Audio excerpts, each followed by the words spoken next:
왜 예수님은 십자가에 못 박혀 죽었을까요? 그 당시 유대인들을 다스리던 최고의 권세자들인 대제사장과 서기관들과 장로들이 중심이 되어 그들이 예수를 죽이려고 음모를 꾸민 것이죠. 그래서 죄목을 찾아보니까 이 사람 저 사람 증거도 없이 거짓말로 고소합니다. 이 사람은 성전을 헐겠다고 했습니다. 예수님은 성전을 헐겠다고 하지 않았습니다. 이 성전을 너희들이 헐어라. 그러면 내가 사람의 손으로 짓지 아니하는 성전을 사흘 만에 지으리라고 말했어요. 사람이 손으로 짓지 않은 성전 뭡니까? 부활하셔서 그리고 40일 후에 우리에게 성령을 보내셔서 우리가 성전이 되는 새로운 세상을 얘기한 것입니다. 그런데 뒷부분은 다 빼고 성전을 헐라고 한 성전 파괴범입니다 라고 말한 거죠. 그러면 너희가 유대인이 왕이라 하는 일을 내가 너 어떻게 하랴? 이 예수 어떻게 할까? 그래서 그들이 긴 설명이 필요 없습니다. 그를 십자가에 못 박게 하소서. 설명, 얘가 무슨 죄를 졌습니다. 뭐라고 그랬습니다. 그러니까 중요합니다. 이유도 필요 없어요. 그냥 crucify. 단어 하나입니다. crucify. 그러나 지금만 그런 것이 아니라 사실은 인간은 항상 이런 것이에요. 모자가 있고 그리고 이렇게 이런 무리가 있고 또 실제로 사람을 죽일 수 있었던 빌라도가 있었습니다. 무리를 성경은 정확하게 말했습니다. 바로 이 미친 무리들을 만족시켜 주려고 바라바는 놓아주고 예수는 채찍질하고 십자가에 못 박으라고 넘겨주니라. 그런 자기가 사실 알았고 예수님은 아무 대답도 하지 않았습니다. 그러나 빌라도의 물으면 대답해서 네가 유대인의 왕이냐? 라고 했을 때 그렇다고 했어요.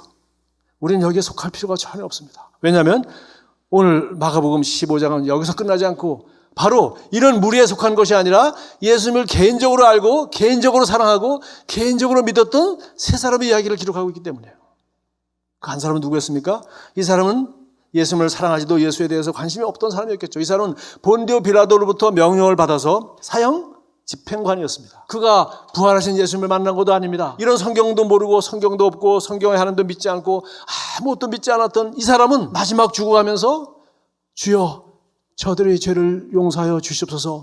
저기들이 무슨 짓을 하는지를 알지 못합니다라고 자기들을 축복하고 죽으셨던 예수를, 그리고 그 하나님을 부르고 돌아가신 예수 그리스도를 마지막 호흡하는 장면을 보고 그가 말했습니다. 이는 진실로 하나님의 아들이었도다. 두 번째 사람은 누구였습니까?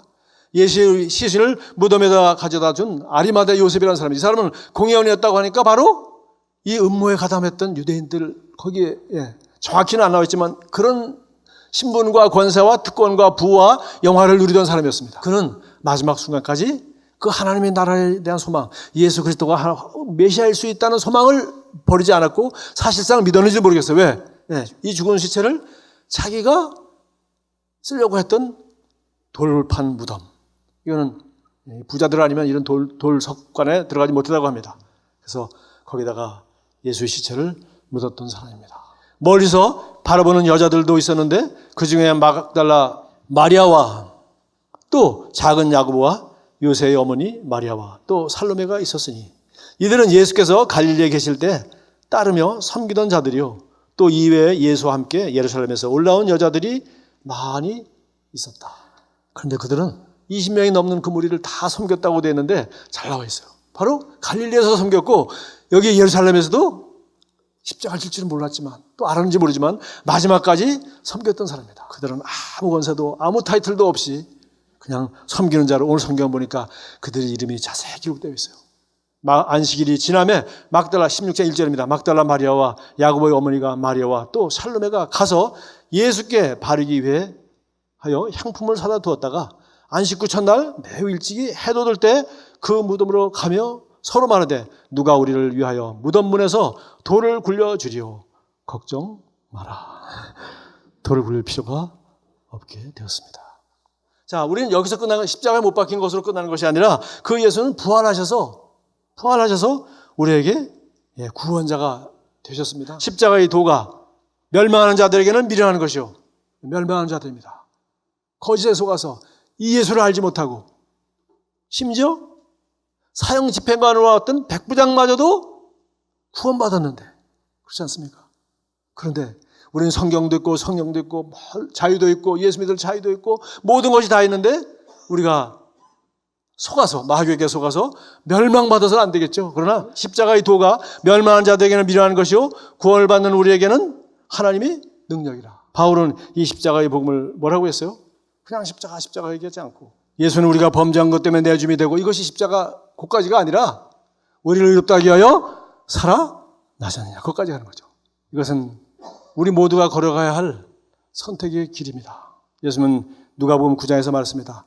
나를 따라오려거든 자기를 부인하고 자기 십자가를 지고 나를 따라오실 것이니라. 우리 이 여자들이 그런 사람이죠. 자기를 부인하고 자기 십자가를 지고 나를 따를 것이니라.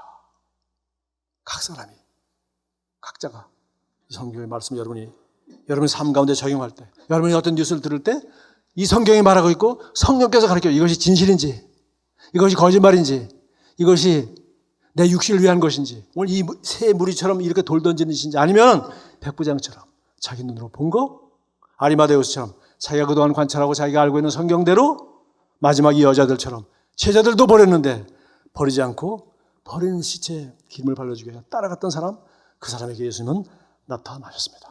저와 여러분이 다시 진리의 말씀 성경으로 돌아가고 다시 성령의 감동을 따라 그리스도인이 어떤 길을 걸어가야 되는지 자기를 부인하고 자기 십자가를 보고 지고 예수를 쫓는 길이 무엇인지 가야 할 것입니다.